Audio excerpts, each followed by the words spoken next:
at these angry scenes on the terraces. This is the end of a stirring cup final, but now it is cascaded into violence, the kind of violence we didn't think would happen and didn't want to happen. The fans have just leaped over the fences and now into a pitch battle with a senior policeman. Here comes another charge by the Rangers fans. Well, this is one of the worst scenes of violence we've seen here at Hampden Park. Bottles, cans and missiles being thrown, and it's a pitch battle out there.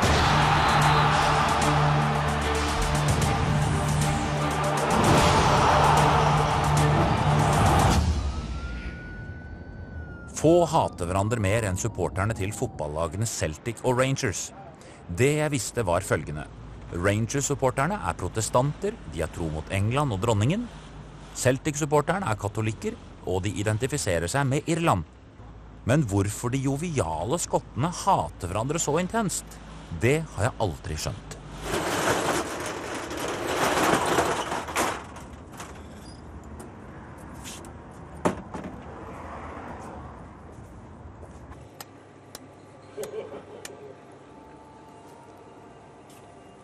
You want some help?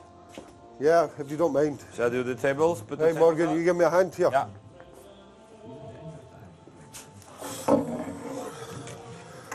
So what kind of people come to this pub? Yeah, it's mostly working class people. What is that? Do people have jobs? Yeah, majority of them are working, yeah. Because it's quite expensive for drink here now, so they have to work. It's kind of a meeting place for them to drown their sorrows. They always got a friendly face. Yeah.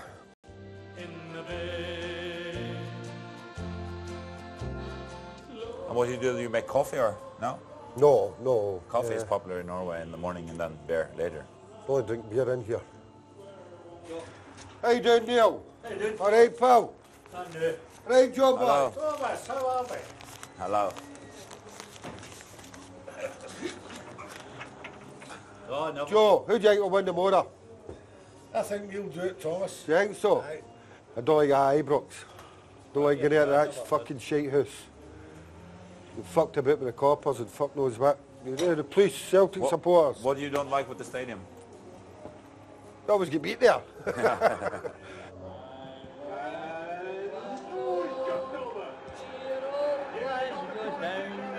But there's something the matter with Glasgow, for it's going round and round.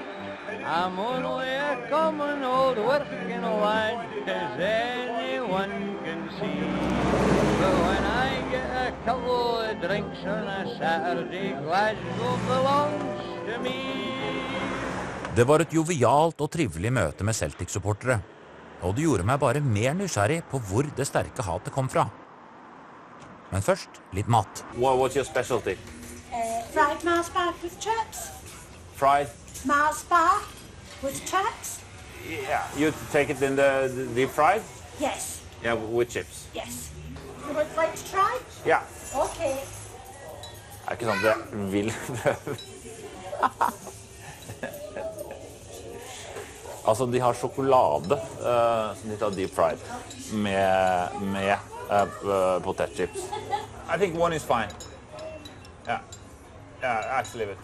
Well, it's two small ones. Yeah, this okay. is what you get. Yeah, okay. Right. Thank you very much. You can have Bounty as well, deep fried? Yeah. What's most popular, Bounty or Mars? Mars bar is mest populær. Det kan være Bounty også for den deilige kokosmaken. Den vil jeg prøve i morgen. Is that you usually have ketchup? Yes, salt and vinegar. Salt and vinegar. And Yeah. ketchup. Yeah.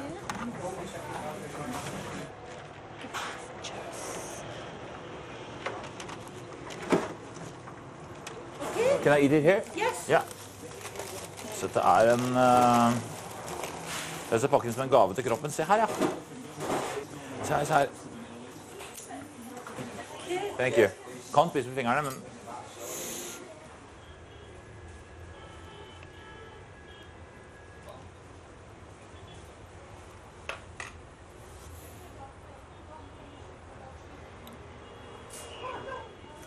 Nei, det jeg må skuffe dere. Sjokoladeindustrien, det er ikke godt. De klistrer seg til ganen, og kroppen gjør fullstendig opprør. Jeg blir jo sjokolade.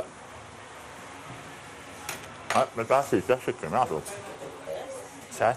Hvis jeg trykker sånn, så kommer da sjokoladen ut her. Hvis jeg har spurt av en runde, rekker på alle de som har diabetes 2 her inne nå, så tror jeg det har vært ganske mange hender opp, altså.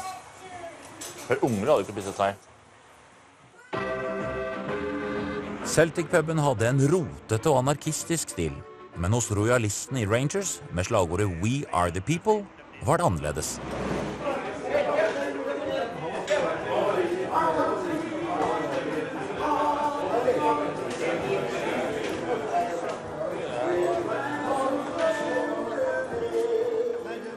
Can I have a lager, please? What much? £2. Oh, that's cheaper than that one. Det er veldig billig alkohol her, bare så dere vet det. 20 kroner for den, den har kostet i Skien 50, liksom. Can you go outside, have a talk? Yes, no problem.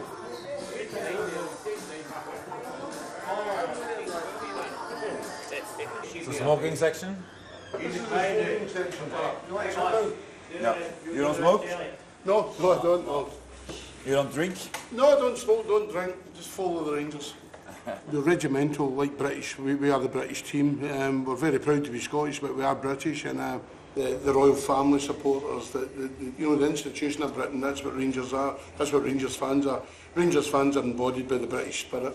What do you dislike about the Celtic fans? What I dislike about Celtic fans? There's nothing I dislike about them. I just don't like their team. No. What about you guys? Keep me sharp, that's for something filming. I don't. Just stop it again for 10 minutes, right? I'm going to phone. You always get somebody like one fucking telly, don't you? Hey! Okay, boys, you can talk freely now. The boss is out. I say fuck that folk and that prisoner Hollywood. I say no pope, prisoner Hollywood. Fuck that folk. Han hadde én tann igjen. Det siste tanna fikk være med på, var å spotte pave Benedikt den 16. Fuck that folk.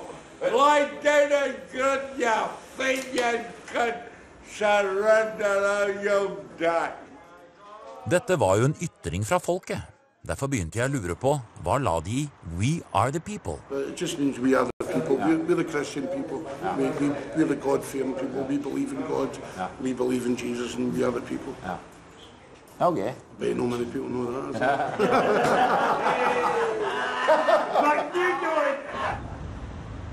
Is it a long journey to the destination point? Taxi man?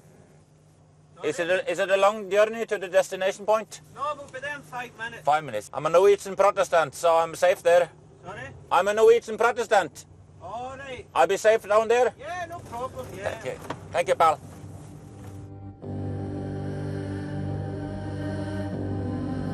Kevin McDade was beaten to death on the street where he lived in Coleraine on Sunday evening.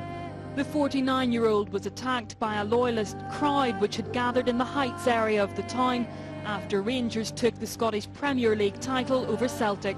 Evelyn McDade and her 4 sons are now mourning the loss of a husband and father who the police say was killed in an attack motivated by sectarianism. Vi på vei til området rundt Ibrox stadion, hjemmebanen til Rangers. Vi skal møte en BBC-journalist her som heter Jonathan, som skal forklare meg litt mer om dette hatet, som akkurat nå litt vanskelig å forstå. I mean, it goes back to immigration in Glasgow. I mean, back in the 19th century, 1850 sort of time, Ireland was going through the potato famine. It was a really bad time in Ireland, and they had lots and lots of people emigrating from Ireland to Glasgow. And so you get Celtic Football Club formed about 1888 of all these Irish immigrants that came and settled in the East End of Glasgow. Now, up until that time, of course, it had been kind of Protestantism was the majority thing in Glasgow, and you had Rangers formed in 1873, and you know that was sort of Protestant Church of Scotland sort of people. This is from reading the papers growing up. This is like a mini Northern Ireland stuff then. Yeah. Some want basically Northern Ireland to be part of the Republic of Ireland. So Yeah. Ireland would just be one country on its own. They want the British out. Out of the So you whole get, island. you get the Celtic fans singing songs glorifying the IRA, you know, the boys of the old They do brigade. in the stadium? Yeah, they do, and it's a major problem for Celtic as well. They just, you know, it's like Rangers fans used to sing the song called The Billy Boys, which went along the lines of, hello, hello, we are the Billy Boys, hello, hello, you'll know us by our noise, we're up to our knees in Fenian blood, surrender or you'll die, for we are the Brigton Derry Boys.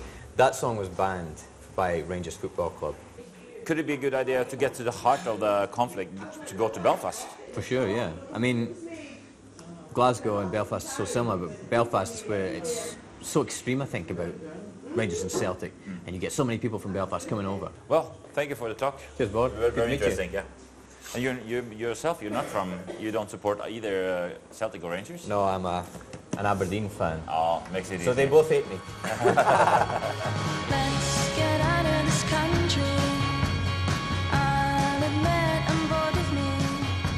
I drowned my sorrows, slept around, but not in body, at least in mind. Are you from the area? Yes, I'm from the area, yep. If you live around here, Rangers is your team, of course. Yes, yes. This is the Protestant side.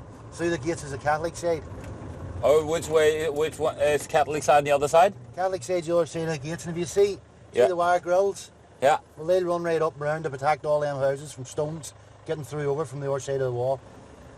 Nearly all the interface walls in Belfast are all the same. People don't really mix because they've had hatred in this country for near 40 years, so with both sides bombing and shooting each other. It's not like the Berlin Wall where the people wanted to embrace each other. No. These walls is completely different. And these walls will still be here in 20 years' time. But if you don't throw fire bombs, why don't they just take the wall down? Because it's just like the Celtic and Rangers match. There's always hatred. Rangers supporters, 95% of them's Protestant. Celtic supporters, 95% of them's Catholic. So it's more than just a football match. Jeg spurte om det var greit for ham å kjøre til den irske bydelen og det berømte veggmaleriet av IRA-aktivisten Bobby Sands. Not really for me, no. You don't drive there? I could take you to a drive down the Falls Road. Yeah. So I could, but I couldn't really stop at any bars or anything or go in and out. Why not? Because it's a different area. So it is. Bobby Sands døde i fengsel 27 år gammel. Han ble fengslet for sin IRA-aktivitet og ledet en sultestreik i fengselet som ble fulgt i en hel verden.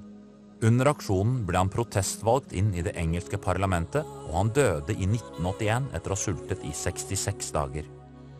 100 000 mennesker deltok i begravelsen hans i Belfast.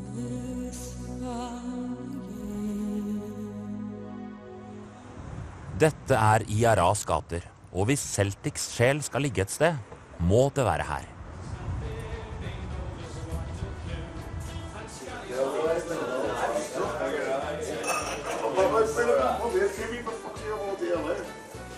Hello. Can I have a beer, please? What do you want? Take a draft.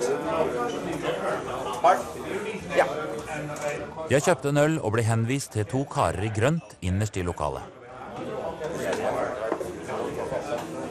Hi, boys. I'm Bard. Hi. Bard. Bard. John. John, can I take a seat? Yeah. Yeah, I'm going to the game on Sunday. Go with the Celtic supporters. How will that be? It'd be good here. That'll be with the Rangers supporters, won't it? Yeah. With the bigots? You don't want to be with the bigots. No. The Rangers will sing a lot of bad songs, you know, about the Pope and about walking in Irish blood and stuff. Does people get hurt, offended by it? Very, very much so. Here, all their songs are shite. Their songs are happy.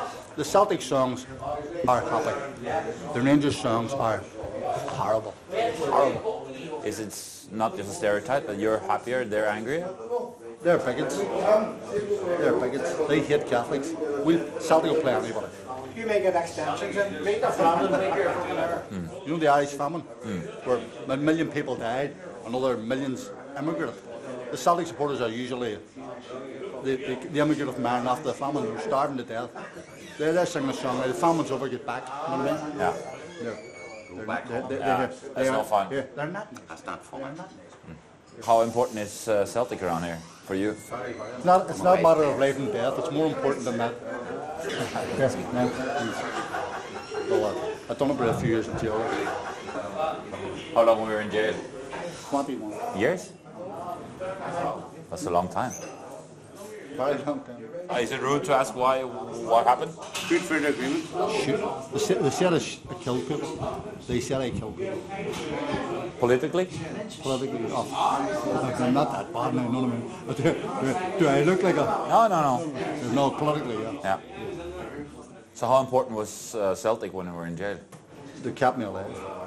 It did? Yeah. Beat Rangers. That was great for the next one. Next week, John, you were soaring.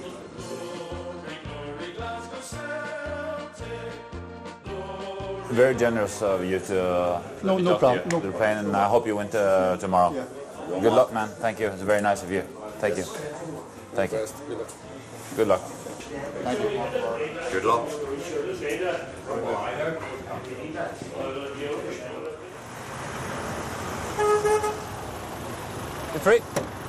Da mørket kom, dro jeg tilbake til protestantisk område for å finne en tilsvarende Rangers pub. Jeg var spent på hva som møtte meg. Ja, og supporterne, de var ikke vanskelig å finne.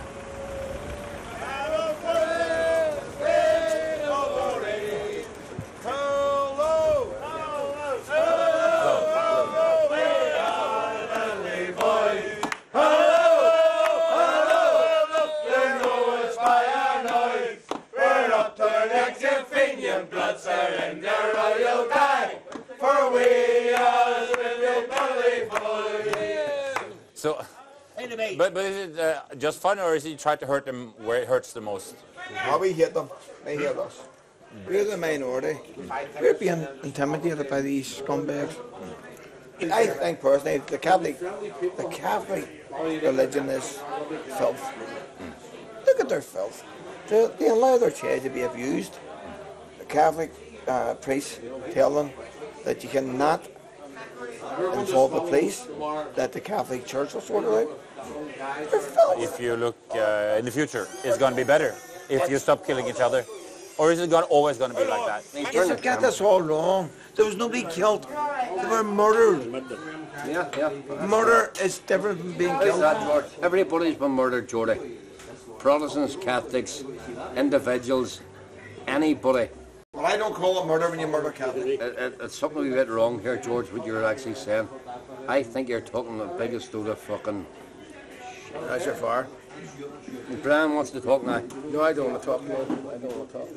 Well, I say, an eye for an eye, and a tooth for a tooth. That's what the Bible said. The Catholics say the same thing, don't you think so? Yes. Do you remember Bobby Sands? When you were matching Bobby Sands, sir? I don't know so much about him, but he starved to death. He was starved to death in jail because he starved himself. Yeah. Sultestreik, yeah. Through the Margaret Thatcher years. Yeah. You want to be a hero? Yeah. But he's not a hero. He's dead. That's it. Here's one for this wee fella. Bobby, we won't be missing you. Oh, Bobby, you and your Provo crew. We know you're a skinny bastard, and 65 days you lasted. But you look sweet with the wreath at your feet, and the prods are all laughing at you.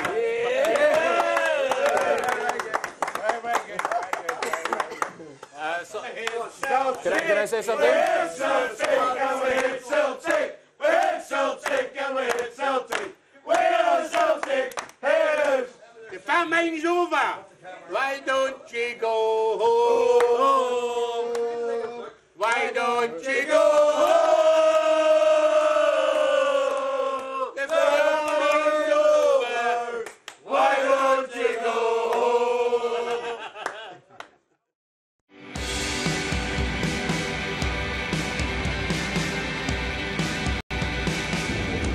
Trekvarter til kampen begynner. Er du urolig?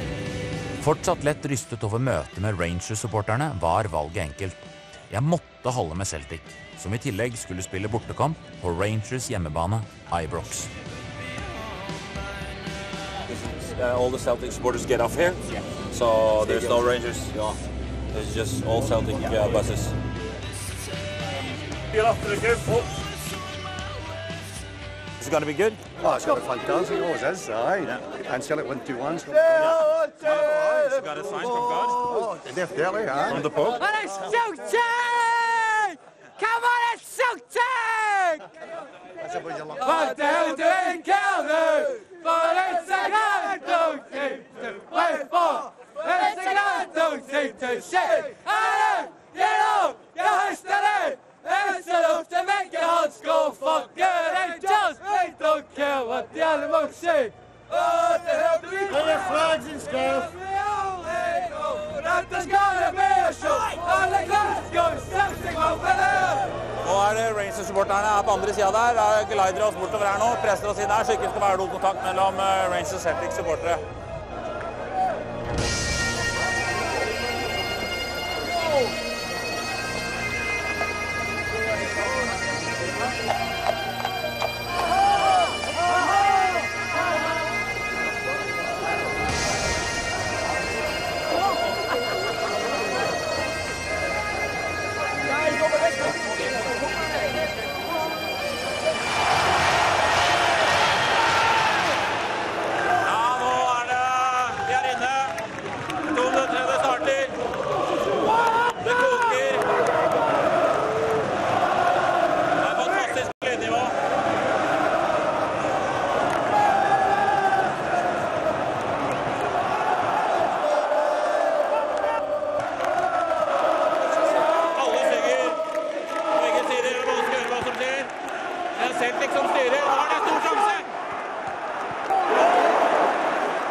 Fotball brutalt, for rett etter at Celtic ble snytt for straffe, ble det enda verre.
Siden jeg fortsatt slet med den skotske aksenten, måtte jeg spørre han foran.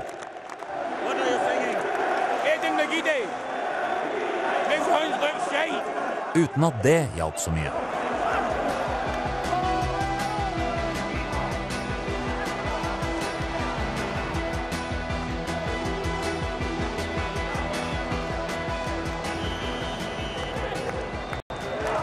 Pause.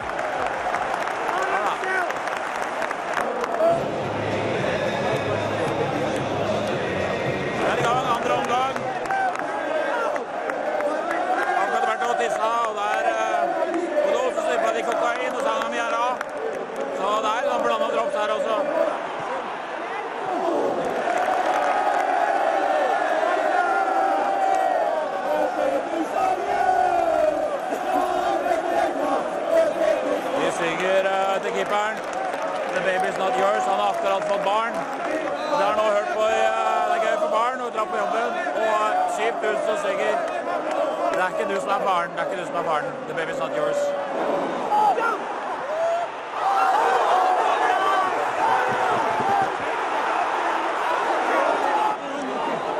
Det nærmet seg 90 minutter, og jeg merket at folk begynte å forberede seg på tap.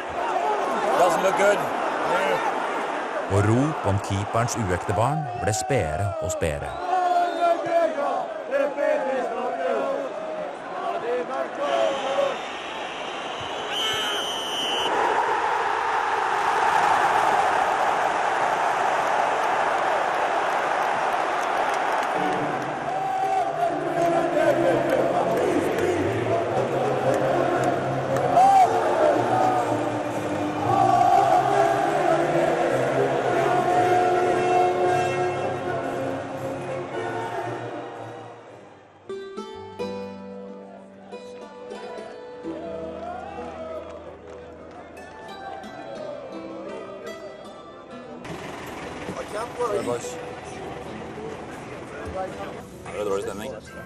Det var en rar følelse.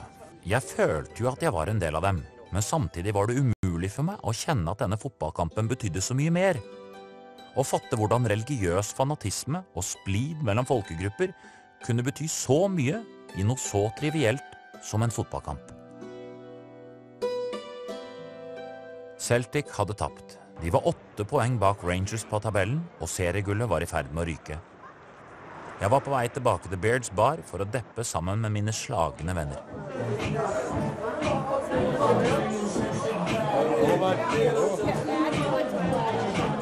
Tommy serverte øl, Henrik Larsson skåra på gamle TV-opptak, og jukeboksen gikk varm. Disse folka har gått på en smell før, og disse folka vil gå på en smell igjen. Men akkurat nå, her på Beards Bar, etter et sviende tap mot Rangers, var livet igjen fylt av muligheter. Fill up my cup, Mazel tov. Look at her dancing, just take it off. Let's paint the town. Let's burn the roof, and then we'll do it again. Let's do it, let's do it. I got a feeling that tonight's gonna be a good night. That tonight's gonna be a good night. That tonight's gonna be a good, good night. A feeling that tonight's gonna be a good night. That tonight's gonna be a good night. That tonight's gonna be a good, good night. I feel tonight's the night. Hey, let's live it up. Let's live it up. I got my money.